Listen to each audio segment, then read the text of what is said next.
ওইভাবে নামাজ পড়ো যেই নামাজের মধ্যে আছে মনোযোগ, ওই নামাজ পড়ো যেই নামাজের মধ্যে আছে ভয়।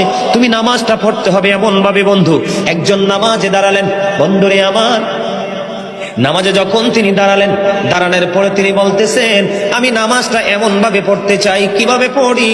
কই আমি নামাজটা এমন ভাবে পড়ি, যখন আমি নামাজে দাঁড়াই আমার কাছে মনে হয় আমি ফুলচেরাতের পোলের উপর দাঁড়িয়েছি। একটু যদি নড়বড় হয় আমি জাহান্নামে নিক্ষিপ্ত হব। তার মানে হলো আমি এতটাই মনোযোগের সাথে নামাজ পড়েছি যেন আমার নামাজটা বিন্দু পরিমাণ কোনো আংশিক ভাবে যেন অগ্রহণযোগ্য বলে আল্লাহর কাছে গৃহীত না হয়।